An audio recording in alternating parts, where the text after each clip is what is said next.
Imagine being told you have a progressive condition, given a prescription, and then sent home without ever being told what progression actually looks like. That happens to thousands of people every single day. And because of that, most people miss the warning signs until the condition has already moved into a more advanced stage. Today, we are going to fix that. I am going to share with you the specific clinical signs that indicate neuropathy is advancing, the ones I look for in practice. Some of these signs will surprise you because several of them have nothing to do with pain. In fact, the ones that are not painful are often the ones that carry the most serious implications. If you have neuropathy, or if you care about someone who does, this is information you need to have. Before we begin, a brief but important note. This content is for educational and informational purposes only and is not a substitute for personalized medical advice. Always consult with your healthcare provider regarding your specific health situation. Now, to understand why these 7 signs matter, we first need to understand something fundamental about how neuropathy actually progresses. When most people think about their neuropathy getting worse, they immediately assume it means more pain, more burning, more tingling. That seems logical, but it is not actually how the biology of this condition works.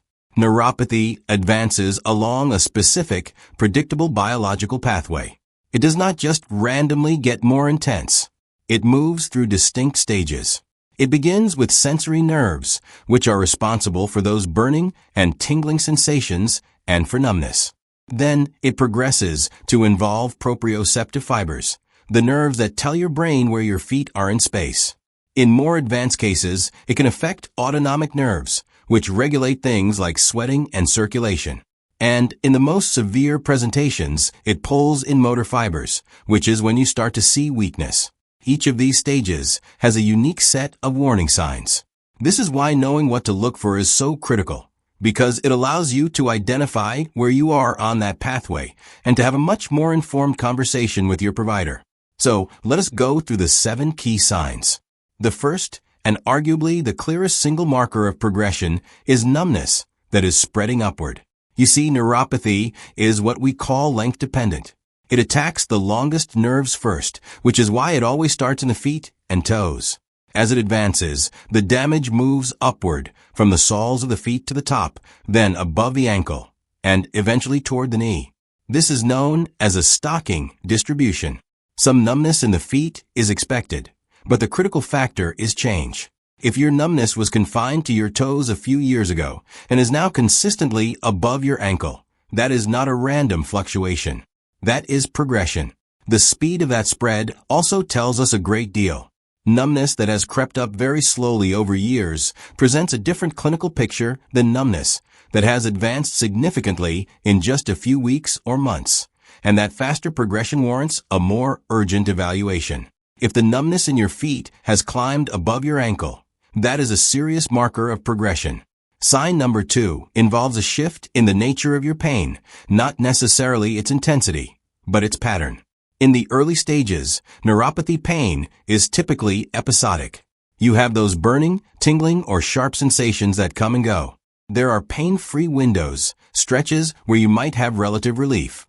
But as neuropathy advances, the pain stops being episodic and becomes a constant, background presence. It is always there. It might fluctuate in intensity throughout the day, but the off switch is essentially gone. This shift is a clinical sign, and it indicates that a process known as central sensitization has begun. This is when the brain and its pain processing systems become rewired by the continuous input from damaged nerves.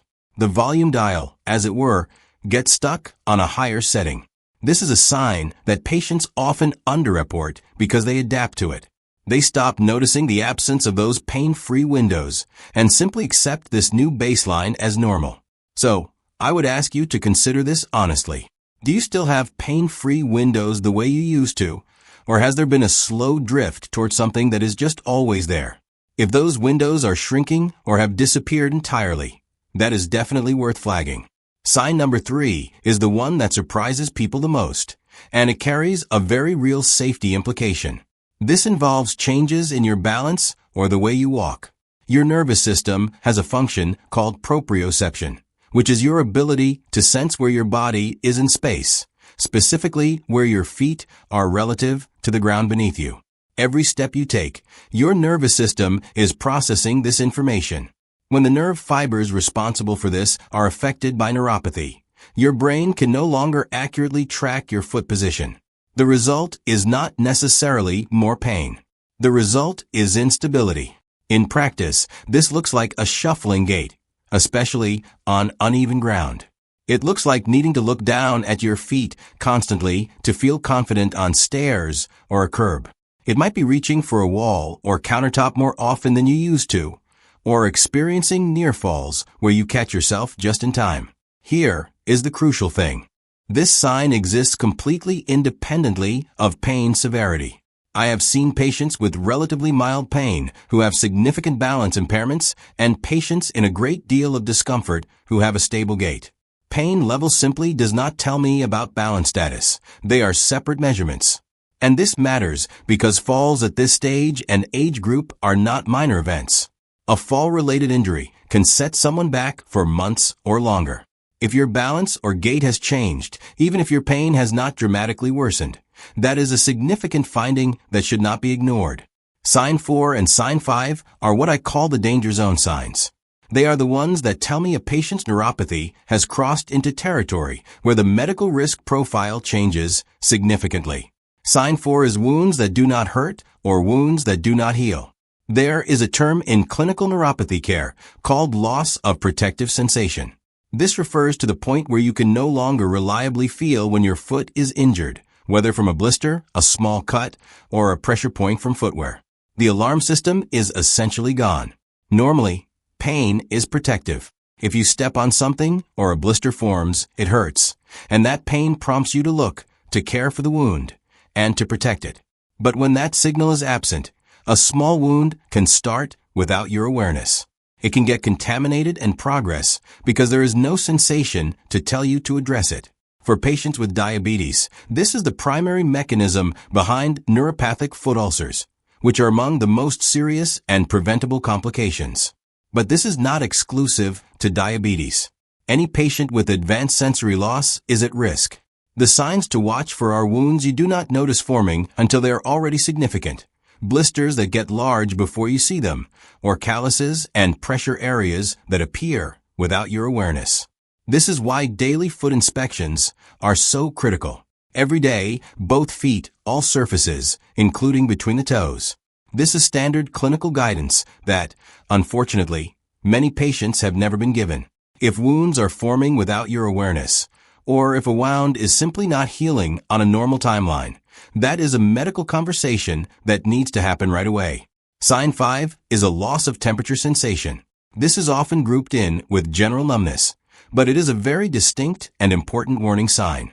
The ability to detect temperature, to tell if something is hot or cold, is carried by a specific class of small nerve fibers. These are often among the first fibers affected, especially in conditions like diabetic neuropathy. So, here is a simple test. Can you tell, with reasonable certainty, whether the water in your shower or bath is hot or cold by feeling it with your feet? If that distinction has become unclear or is absent, that is a loss of temperature sensation. The risk here is direct and serious. Patients with this condition have been burned by heating pads applied to their feet or scalded in bathtubs. The tissue damage occurs before any discomfort registers because the warning system is not functioning. Walking on hot pavement or sand in the summertime is another common hazard. This sign can appear earlier than people expect and can even precede significant visible numbness. So, if temperature sensation has changed in your feet, that is a finding worth bringing to a specialist. Sign 6 is worsening sleep disruption, specifically from pain. It is not just about having bad sleep. Most people with neuropathy have some degree of sleep disruption. What I am watching for here is a pattern of nighttime pain that is intensifying despite a stable treatment plan. There is a reason neuropathy pain tends to feel worse at night. Your body's hormonal patterns shift during sleep in ways that can amplify pain perception, and you are not distracted by the events of the day. But the key is tracking change. Were you waking up twice a week from pain a year ago, and now you are waking up every single night? Has the intensity when you do wake up increased, even though your medication has not changed? That kind of measurable deterioration at nighttime is a clear progression signal. It tells me the condition is advancing faster than the current treatment protocol can manage. The other piece of this is understanding that disrupted sleep is not just an inconvenience. Sleep is when your body's repair processes run. Consistently disrupted sleep interferes with those cycles, which can affect your nervous system's ability to manage inflammation and work towards recovery. If your nighttime pain has gotten significantly worse over the past several months, that is a sign your treatment approach needs a proper reevaluation.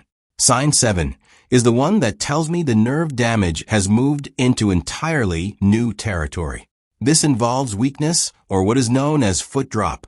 As we discussed, most neuropathy, especially in its earlier stages, is sensory, involving burning, tingling, and numbness. The motor system, which controls movement and strength, is relatively spared at the start. But when motor fibers become involved, the presentation changes. You might notice difficulty lifting the front of your foot when you walk, known as foot drop. It is often subtle at first, catching your toe on the ground when there is nothing there to catch it on. You might notice a slightly heavier footfall on one side, or weakness in your ankle when climbing stairs or stepping off a curb. Foot drop often starts as an occasional trip or stumble, and it is easy to write it off as not paying attention. But when it happens with any regularity on flat ground, that is not inattention, that is motor fiber involvement. This is a meaningful clinical transition point. Motor neuropathy requires an evaluation approach that is different from sensory-only management. The nerve damage has broadened its footprint, and if you have noticed any weakness in your feet, any difficulty lifting your leg or foot, or any change in foot control, that needs to be a conversation with a neuropathy specialist. So, to summarize the 7 signs, we have numbness spreading above the ankle, a shift in pain from episodic to constant, changes in balance or walking, wounds that do not hurt or do not heal, a loss of temperature sensation, worsening nighttime pain despite stable treatment, and weakness or foot drop. Now, I want you to think about how to use this list. It is not a reason to panic. Most of these signs, when caught early, are far more manageable. The purpose of knowing them is to enable earlier identification. Earlier identification means an earlier conversation, and an earlier conversation means more options for you. Notice the pattern across these 7 signs. One sign by itself can mean different things for different people. But if you have identified 3 or more of these signs, if you have spreading numbness, some balance changes, and your nighttime discomfort is climbing, that pattern is telling you something important. It deserves a specialist evaluation, not just a follow-up with a primary care provider where neuropathy is just one item on a 15-minute appointment. It deserves an evaluation with someone whose entire clinical focus is the condition you are actually dealing with. The most dangerous signs on this list are not the ones that hurt the most. They are the ones that involve loss of sensation, loss of balance, and wounds forming without your awareness. Those are the ones that can lead to falls and serious injuries before you realize how far the progression has actually gone. If temperature sensation has changed, if wounds are not healing, or if any weakness has appeared in your feet, those are findings that warrant action, not observation. Knowing these signs puts you in a position of power. It gives you the knowledge to track your own health, to ask the right questions, and to seek the right help before a situation becomes more difficult to manage. Do not wait for the pain to become unbearable to act. Pay attention to the subtle shifts and take them seriously. Your future mobility and safety may depend on it. Thank you for watching, and please remember, this video is for educational purposes only and does not replace personalized medical advice from your own healthcare provider.